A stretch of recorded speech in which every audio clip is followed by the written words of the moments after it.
Hello, podcast listeners. We know podcasts are a great way to catch up on a program that you may have missed on KSJE, and it's provided as a free service of this radio station.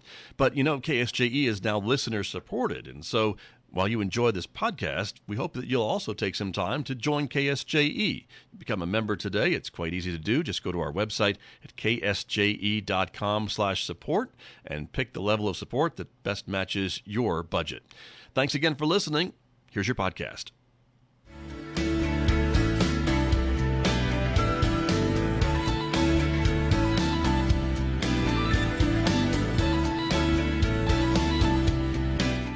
10 minutes past 8 o'clock. It is Tuesday morning, the 21st day of April, 2026. Good morning, everyone. I'm Scott Michlin. Thanks for tuning in this morning to KSJE, 90.9 FM over the airwaves here in San Juan County, New Mexico.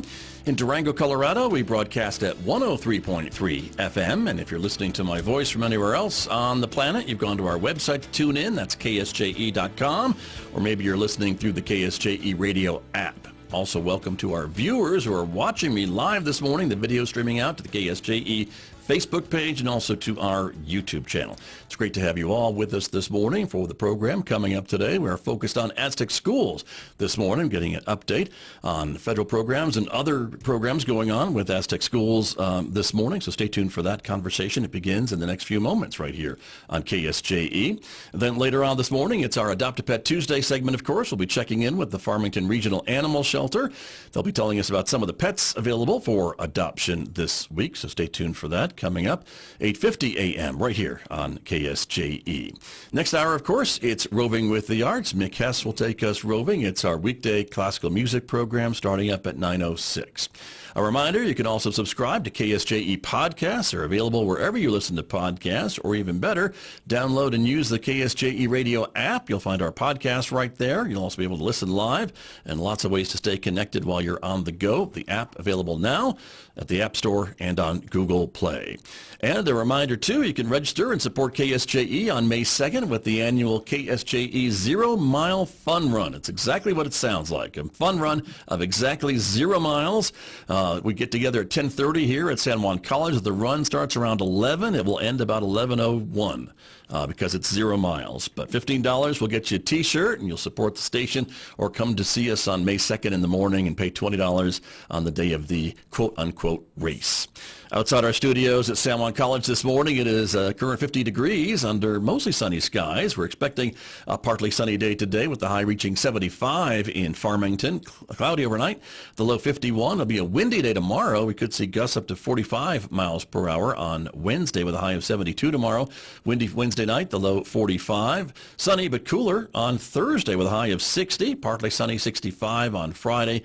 Partly cloudy and 66 on Saturday, and maybe a chance of rain showers developing Saturday night into Sunday with a high on Sunday about 61 degrees. I'll be back with my guest from Aztec Schools right after this on KSJE. KSJE is supported by San Juan Regional Medical Center. It's physician-led and supported by specialists, so patients can receive the treatment they need right here at home. When every minute matters, dedicated caregivers are here for you. San Juan Regional Medical Center, serving the Four Corners region for generations. Find out more at sanjuanregional.com. KSJE is supported by Riverfest, New Mexico, flowing through time, May 22nd, 23rd, and 24th. 2026 is the 40th anniversary of the River Reach Foundation, Farmington's 125th anniversary, and the 250th birthday of the USA. Riverfest, New Mexico, flowing through time, May 22nd, 23rd, and 24th, along the Animas River in Farmington. Find out more online at riverfestnewmexico.com.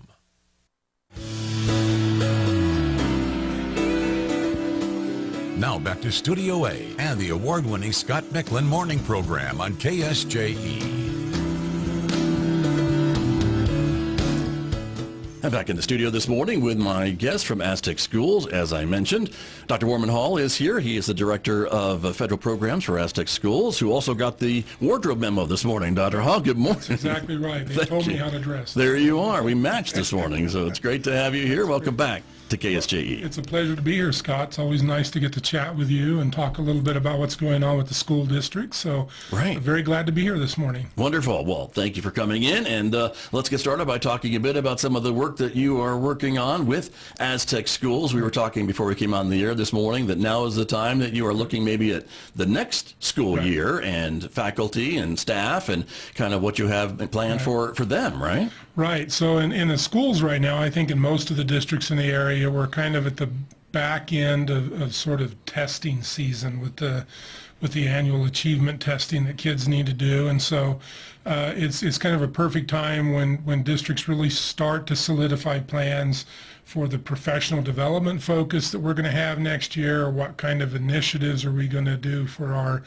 annual goals as a school district. So my role in the district as federal programs director tends to be woven into that because title is a big partner in helping the district a lot of time bring in very crucial supplemental professional development, materials, sometimes providing some support for staff positions to kind of help the district meet those goals and address that professional development. One of the things I know we chatted about before the show that we're looking at is, and the district's kind of investigating. I actually just got back into town Friday from Taos because they were doing a restorative justice leadership institute, and I took a team of principals down there because the district is really interested in investigating how we could bring in restorative justice as a concept to Aztec to sort of bring together or pull together a lot of what we've been trying to do with classroom climate, classroom management, and just general campus environment. Okay, and talk to me more about what that means, because maybe some folks have not heard that term before. So what does that mean if it's going to be in my kid's classroom? What do I need to be worried about that, or what? Right. Yeah. Probably nothing to worry about. I'll say and it's funny. Restorative justice does, in some circles, get politically charged with people's assumption about what it's about. In its essence, it is a way of approaching whenever you have a student that has done misconduct in a way that's kind of broken the rules or even become a threat to the school. It's a way to both look at preventative ways we can manage the classroom as well as restorative ways on the back end when a young person has paid their penalty and they're looking at coming back into the school. How do we sit down and go through a process of really of helping that young person take ownership of what they've done and looking at repairing the relationship with the school, their colleagues, their teachers, and kind of moving forward with it. Got you. Yeah. So it's much more than just the expulsion or detention or things like that that I don't even know if you talk about anymore. Is that still part of the vocabulary? It is very much. All right. Yeah, and that's but certainly more levels, right, than just that. It is, yeah, and it's interesting. My involvement in restorative justice has actually come out of my work with the district on that very end of it. So I'm also the district's due process hearing authority for student discipline. So anytime a student is facing the potential of long-term suspension, they're afforded a due process hearing. And so I typically am the one, because they want it needs to be an administrator in the district who's simply holding a hearing to make sure that the student's due process has been heard, that the school has made every effort to kind of follow rules and guidance and to determine if there's been a violation here that really warrants that. And then so I do those hearings largely for the district. Right. And I've felt all along that it's difficult when it comes down to situations where there is expulsion or there is suspension for a school year or a semester. There aren't really great options for how to continue that kid's education. So when I took a look at restorative justice along with other leaders in the district, we were really intrigued about it. It does try to cover both ends. It tries to cover developing practice that really help the kids engage with building a culture of how they want their school to run. Right. And then authentically revisiting that And then when a violation or a misconduct does happen where that young person might need to be separated from the school environment for a while, how do we do a good job of, I hate to use words like rehabilitating because that sounds like juvenile justice system, and that's not what we're focused on worrying about. But how do we reintroduce that kid into an environment where they recognize, they restore a relationship, and they get back on track to graduate? Okay, right. The real strength of it, I'll say, Scott, for our area of restorative justice, is that it's current, the way most of the literature's set up on it that you'll read in education, it's very grounded in Native tradition. And that is a focus that a lot of the great work going on in New Mexico with restorative justice training from folks like Palms and Associates, the public ed department is doing. They're actually the ones that hosted the institute in Taos that I went to with the principals last week. And they use a concept called circles. So it's the idea of you work with the kids, and we're already doing this bit with capturing kids' hearts. You create a social contract for each classroom, and the kids have a hand in helping create that. Right. And it's just, how are we going to behave? How does the teacher need to interact? How do the students need to interact with the teacher? And what are going to be the ways that we correct misconduct in the classroom, right? And so, and that's set up from the get-go. I mean, everybody knows what to expect, I guess, from the teacher and the students. Right. That piece of it is a huge tenet of capturing kids' heart as a methodology. What we noticed is we wanted something particularly that resonated with our older students in the district as a way to revisit that. And the circles are a really good way to do it. They use, the kids literally form a circle. Through restorative justice practice, you train teachers, principals, even kids themselves in how to run a circle, and it's an effort to make sure that the issue is discussed, but all voices are heard. So you literally move around the circle in one direction and make sure everyone's heard.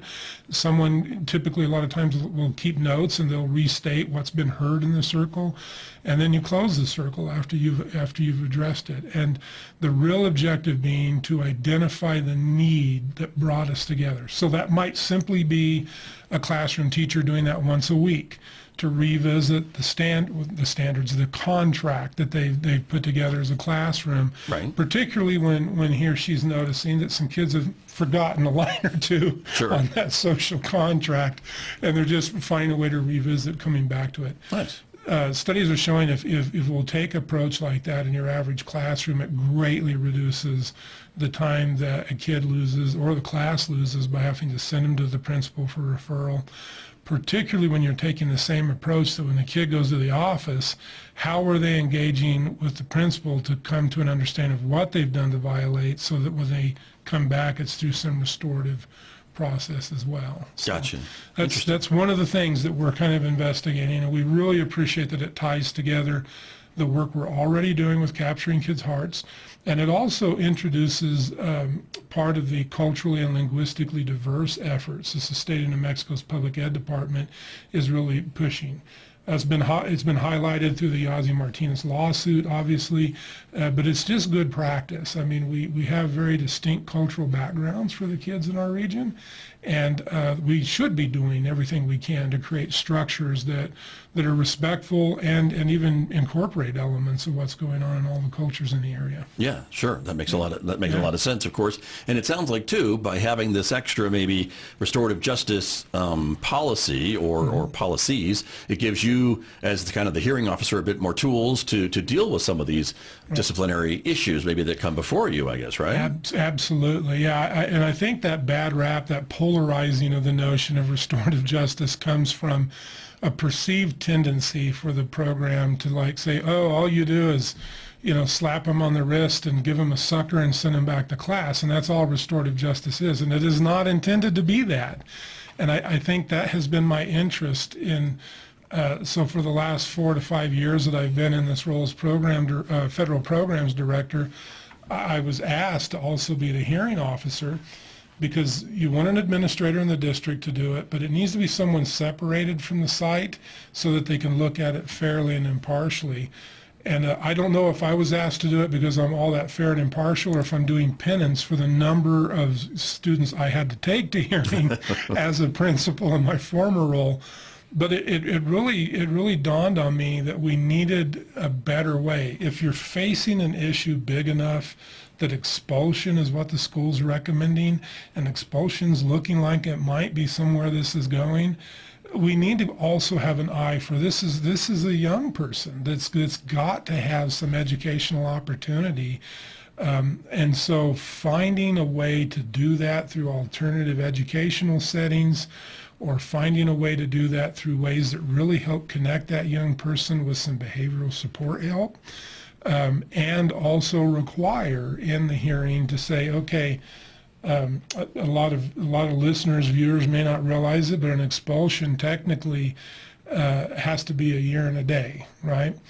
And then so that gives some latitude that a hearing officer can fold in a clause in the decision letter that says, however, so you're expelled, but however, the district is open after an appropriate time for a process for that relationship to be restored, and us to go through a process of coming back into the district, going through an assessment, and making sure when you come back with tools to equip yourself, an awareness of what you need to be doing, and the school aware of what resources we need to do for you to make you successful after that. Right, so, sure.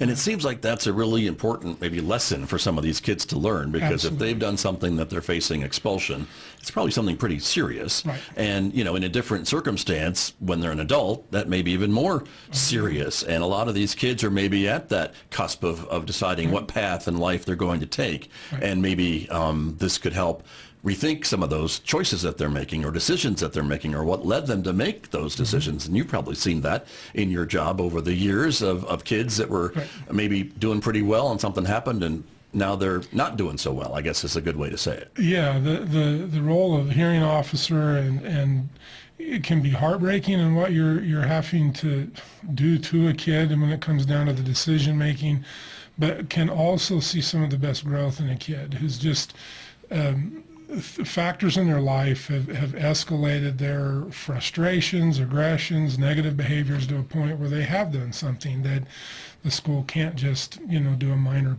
penalty for, a short-term suspension. And so they need a way for those that care about that kid across the system to really apply resources in a way that the kid has to go, okay, you need to sit down and accept the help that needs to be provided. And by that point, typically, not always, but typically, law enforcement is involved, your behavioral health team is involved, and so you do get to see all the support team kind of behind the scenes, I think, in every student's life, really come forward and show how they surround a child whenever they're facing something like that. That's been very rewarding to see, and I think that's been the compulsion where most of us that have driven an interest in things like restorative justice have come from, is that idea of not trying to negate penalties that kids need to have. That certainly needs to be applied, but how do we use that process as an effort to restore them to a school setting, and how do we also use that whole hearing process to inform what could we be doing at the classroom level to engage kids more about them truly buying in that the way their classroom functions is their responsibility, not just the teachers, too. So, right. Yeah. Well, sure. And those are lessons I think that they'll need later in life. Absolutely. To be a productive member of a bigger society and Absolutely, things like that. So that's all part of this. Well, I didn't mean to take so much time on that, but it was a fascinating conversation. I know there's more, though, to talk about of things that you are working on for the fall for your teachers and staff at Aztec schools. And so this is one part of it, but there's some other things too, right? Yeah, schools aren't all just about behavior. Right. It feels like that way. I think if you ask the average teacher this time of year, they're going, oh yeah, it's about teaching behavior. But no, we have academic content to teach as well. And so one of the things that we've really noticed that our principals have been asking for is to find a really systemic way of getting back to, I'm going to use an old-fashioned word called pedagogy, to get back to the notion of sort of the science or study of how we teach. Now, not necessarily teaching math like 2 + 2 = 4, but how do I help a group of kids who struggle with a concept effectively come to understand that academic concept? And what's the most engaging way to do that? Sure. And most most organizations that really sort of peddle pedagogical approaches are saying the best thing to help classroom teachers is to give them a bag of tricks or a range of different strategies that they can use dependent on the individual kid, the makeup of a class, on how to approach across all the academic disciplines how they're teaching. Sure. So, and that probably sounds a little nebulous to the average listener that's probably tuned in this morning. But if we think about it for a moment, and pardon me for interrupting, but I think that maybe the way kids learn today is very different from maybe how parents learned or their grandparents learned or how you and I learned back in the day. And so now I think attention spans are a bit shorter maybe for everybody. Right. And we're bombarded with so many different stimuli and all these different things. And so that pedagogy has changed over the years too, has it not? Right. There's changes in the way we learn, and there's also changes in what everything from just society or industry, because hopefully we want them all to have jobs when they come out of school too. They need different things out of a workforce today, and so this is the buggy whip industry is not what it used to be 100 years exactly ago. Right. It is not. You can't just expect to go into an oil field job anymore in the area. Yeah, and so. One example of that is like parents complain a lot about new math, I think, in the last 15 years. Well, new math, and I'm not a math person, but if you look at what they're training kids to do with math, it's the same content, but approaching it from a very different perspective because computer applications are so much a part of what they're going to be doing. And an understanding of it from this new perspective is helping with what the new industry is out there that kids are moving into.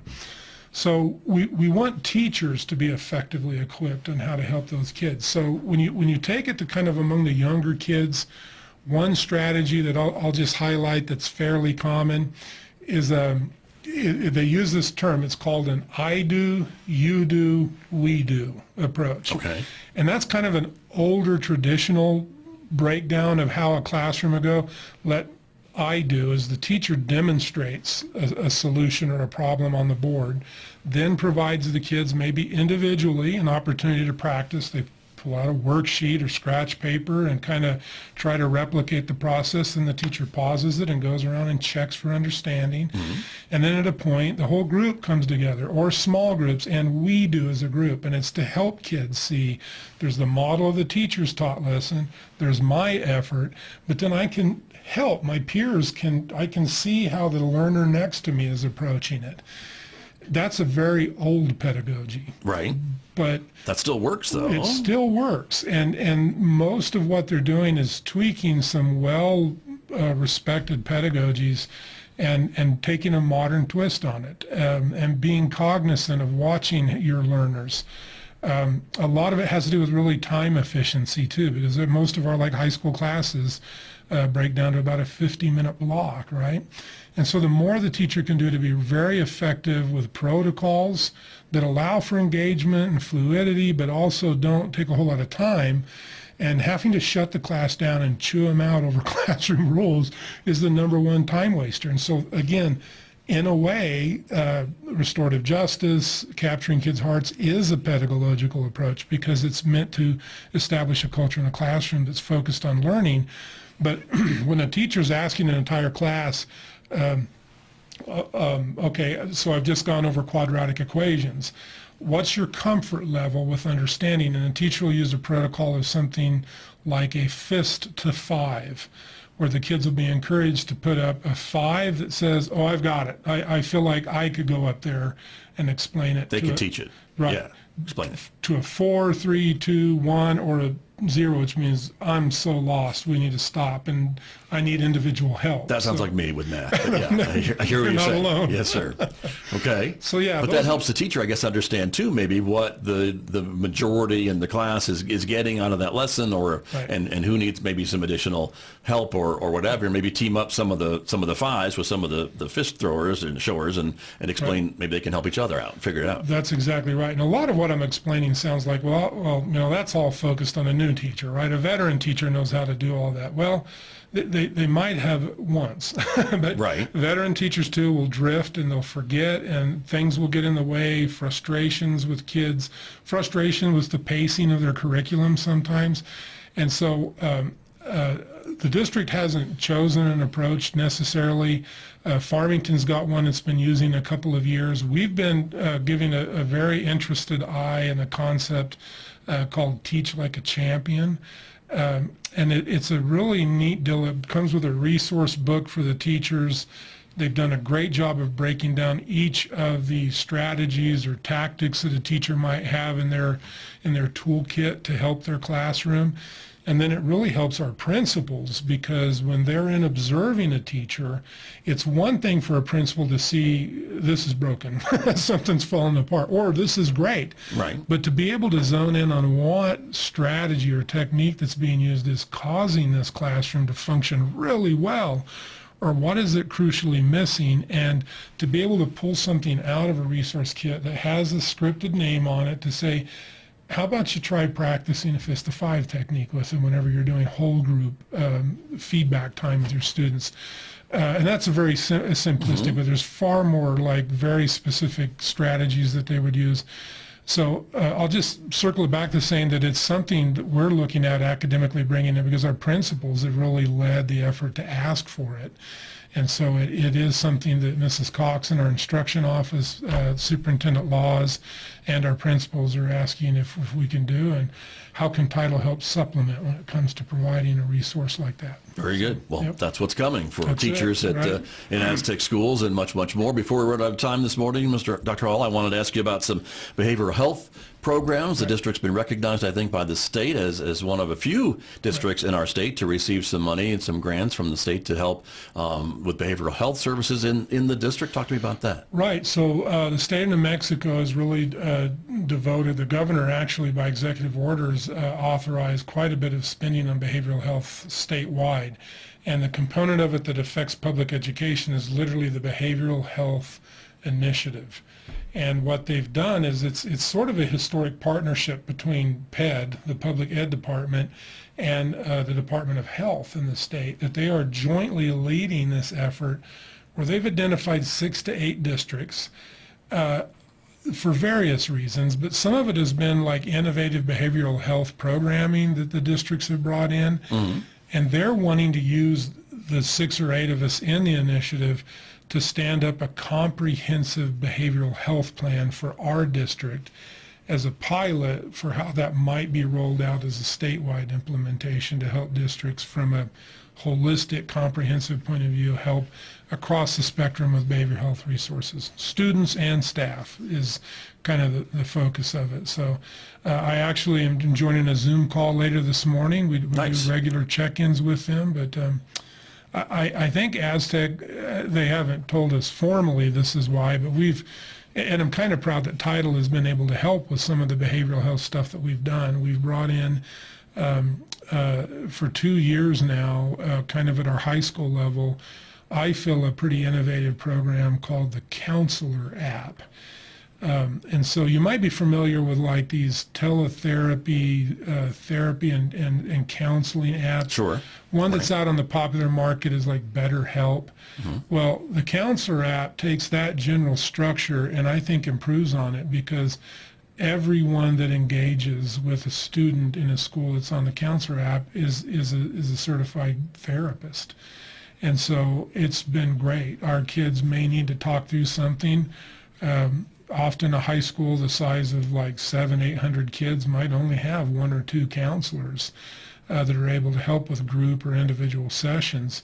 And so there are things that, with the guidance and support of their local mental health team and of course their counselors and the Counselor app, they can just write on their cell phone, schedule time to speak with a trusted licensed therapist and counselor, and the district's able to help cover the cost of that. And we've been able to do that through Title the last couple of years. Nice. So, yeah. Nice. Very good. And so that conversation continues and more to come, Absolutely. It sounds like, and the school district will be used as maybe a model for this, maybe to be rolled out statewide, it sounds or like. a guinea pig. We'll see. Well, okay. A model, All right. maybe. Yeah. So. But that's kind of what you'll be talking about later on this morning, it sounds like. So Yep. very good.